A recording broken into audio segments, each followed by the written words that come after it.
Old were you during Vietnam? I was the American involvement in Vietnam started in 1965 officially when the Marines landed uh, in North Vietnam, well, Da Nang, and I was 15 at the time. When the war escalated, I was 17, graduating high school. Uh, where did you live during the time of the Vietnam era? I lived in Philadelphia in a working class neighborhood called Port Richmond.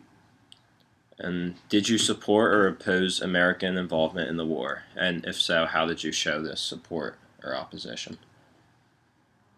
In the beginning, when I was in high school, um, in the neighborhood that I was in, it was uncomfortable not to support the war. In fact, I was second string on my high school basketball team, and this is sort of humorous, but the basketball team, most of the guys in the basketball team decided that if we all went into the Vietnam War together as the basketball team, they would make a movie about us. That's how frivolous a lot of the feelings were. But um, to indicate close to home how my feelings were at the time, I took your father to see John Wayne in the Green Berets uh, uh, as an indoctrination sort of gesture, and I regretted that even today. Later on, I took him up to New York to see Apocalypse Now to kind of erase that mistake. Um, do you regret doing or not doing anything during the Vietnam War era in terms of any protests or anything? Uh, After I left high school and went to college, my whole attitude changed completely, and with good reason, and with solid evidentiary um, uh, um, causes. I got involved in the anti-war movement, and I don't regret it. Mm-hmm. Right. And that goes on. Another question is: did your thoughts or feelings change throughout the period duration of the war? No, They didn't. no. Um, what role did the media play in the war, if any? The media, as is evident now, with the way they control the media during whatever big or small wars we get ourselves involved in, the media played a very big role in the Vietnam War. In the in the magic trick called the Gulf of Tonkin incident, which was used to get America into Vietnam, that was that really didn't happen. But as the Pentagon Papers, something called the Pentagon Papers showed, it didn't happen. But it was used to say they attacked us, we're going in. Um, so from that point of view uh, onward, my feelings changed from when I was in high school. But after I got to college and I got involved in the anti-war movement, it's never changed, and it hasn't changed today. Mm-hmm. And if anybody ever went to Vietnam, like in the last couple of weeks, they would see why. Mm-hmm. 55, 60,000 Americans died in Vietnam, and it's one of the biggest communist capitalist countries in the world. It's very successful economically. It's very successful in many ways. Mm-hmm. It's everything that um, they were trying to fight for. And how old were you during the draft? Did you have to evade the draft, or were you just not drafted at all? I evaded the draft. I belonged to a group called Resistance, and what we did is we counseled draft resistors and helped get them out of the country to Canada, to Switzerland, Sweden. Um, and I burned my draft card. So I resisted. But the problem is that the government, through the FBI and the Office of Secret Service, it wasn't called that, was the CIA, but the government agencies really had their hands full trying to keep track of everybody. So the only people they went after in terms of dodging the draft were high profile people like the Chicago 8 and other people. But a lot of the draft resistors were also involved in the civil rights movement and other movements. So it was really easy to lay low, to do what you wanted to do, to get involved in trying to create change, and yet at the same time not have secret agents show up at your door and take you away. Yeah. So I didn't have to go to Canada, but I was close. Because, well, they did a draft lottery, and my draft lottery number was so low that I was going to be drafted. So. How did music influence the time period? Well, it's going to be a long answer. Yeah. So. I was 10 years old when the 60s started, and I was 20 when it ended. Now, musically, you can break the 60s up into two halves. You can break it up into the post-payola era, which was a scandal that broke through radio, where disc jockeys were taking money to play records and create hits from records. And the government cracked down on that. The music after that, until the Beatles came to America, was dance music, the twist, the mashed potatoes, the locomotion, all that stuff. Mostly coming out of Philadelphia. Then the Beach Boys from California, and then Motown from Chicago.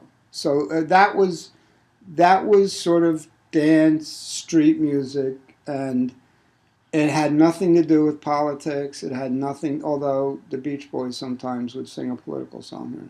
Then the Beatles came and the British invasion came.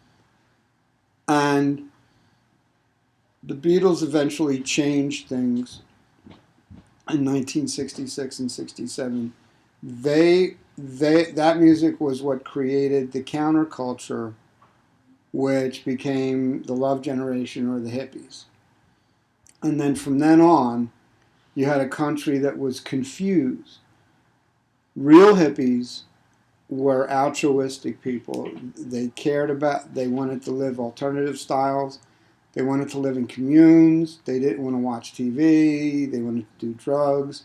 They wanted to eat healthfully and stuff like that. Pseudo hippies were people that would dress like hippies but do bad things, like Charles Manson and the Manson family and the murders of Sharon Tate and those people.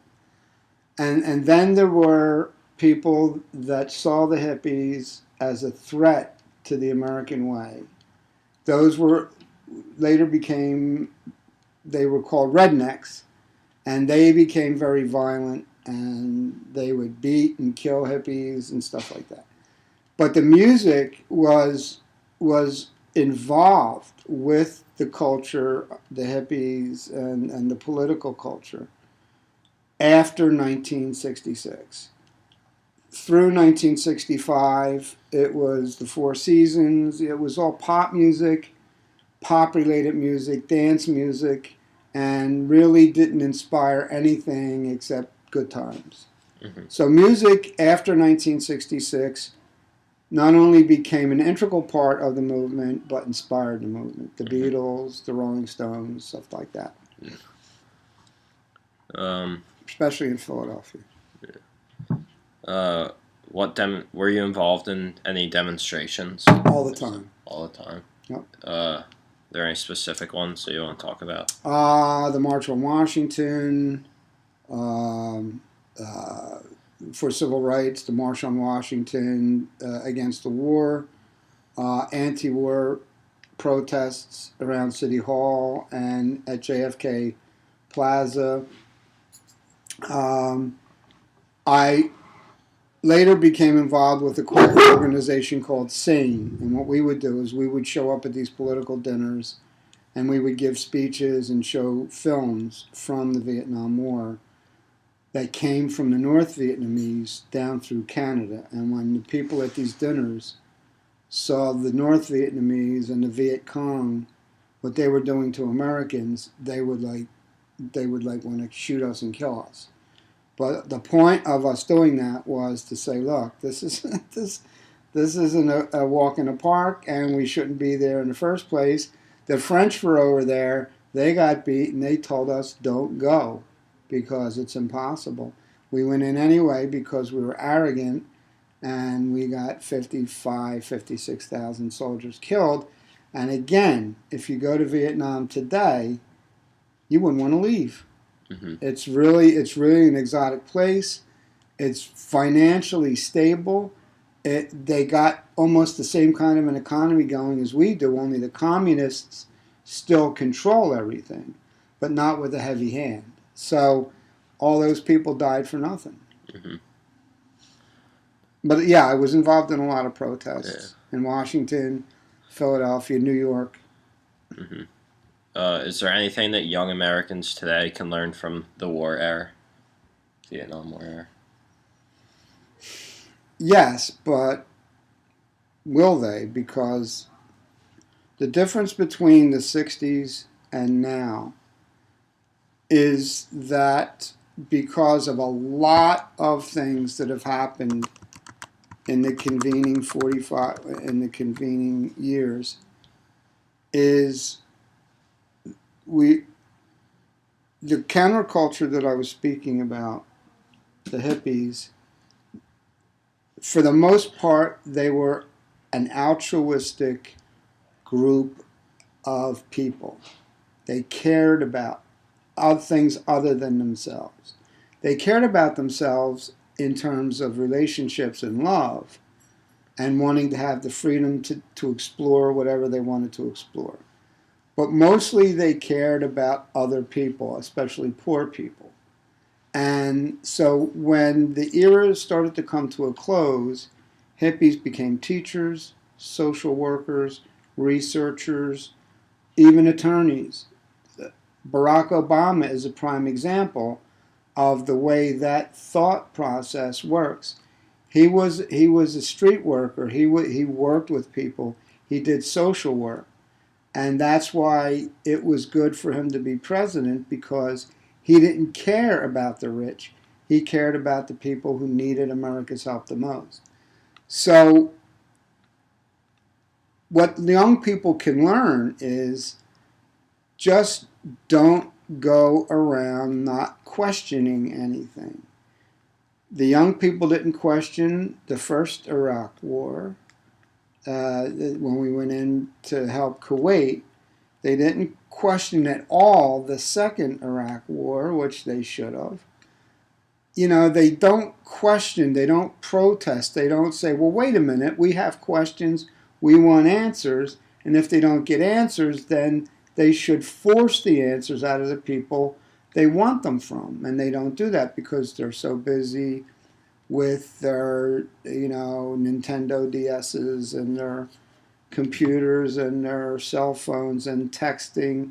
So they're self-involved. I mean, I think even if we had the ability to hold a phone in our hand and text each other during the demonstrations of the 60s, we wouldn't have done it because we were so focused on getting the attention of the American people about this thing that was wrong. And it wasn't until the Vietnam veterans coming back from the war turned against the war that it stopped.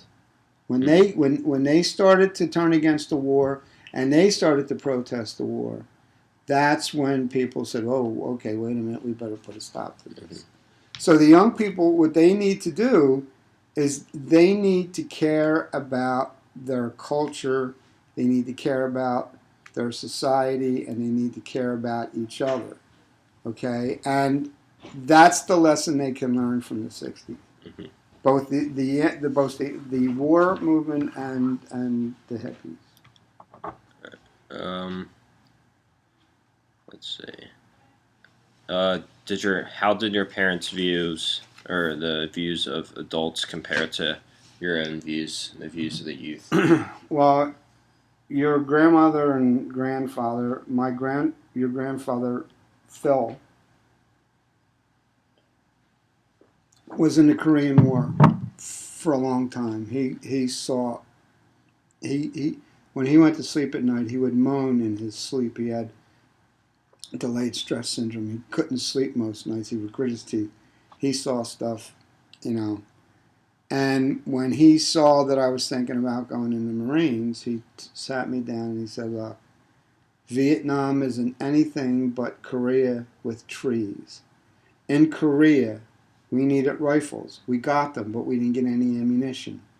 We needed cannons. We got cannons without any shells. We needed uniforms because it was frozen in Canada, and they sent us these wool coats that weren't worth a damn." He said they didn't care about us.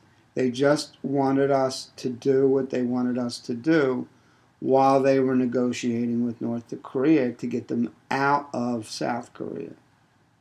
So when he said that to me, that changed my mind. It was, it was Vietnam was called a police action, and Korea was a police action, which meant that even though America took the brunt of doing the work, it was supposed to be an international intervention, Vietnam and Korea, through the United Nations, and mostly Americans were over there fighting and dying.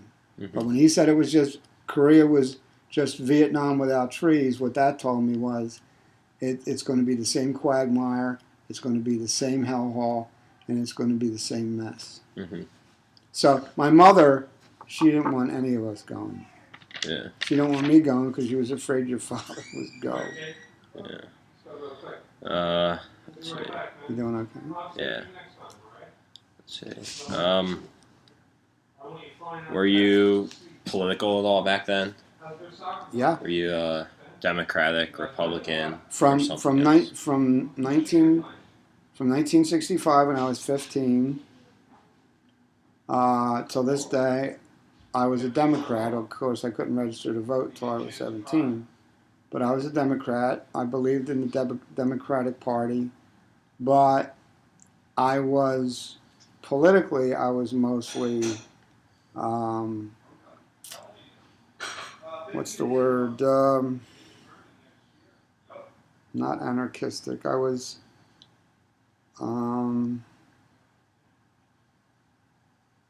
independent. I was independent in terms of I believed both the Democratic Party and the Republican Party, as today, are equally as responsible for any messes that exist. Back then, I believe Lyndon Johnson was more concerned about his American poverty program than he was about the guys going to Vietnam and dying. And when Nixon got in, he was a hawk and there was no way. But the Democrats were weak in the face of Nixon. And I said, well, if I'm a Democrat, why am I a Democrat? Because these guys aren't fighting this, aren't telling him that they don't agree with what he's doing. And the same thing's going on now, the same gridlock. So I did have a party affiliation in terms of the American system, but politically I was an independent. Mm-hmm. And how has the Vietnam War era affected your life today? Well, it took my choice of what I wanted to do with my life and trashed it. Because instead of going to Vietnam, I had to do what was called alternative service. So from 1970 to 1979, I worked in what was called alternative service.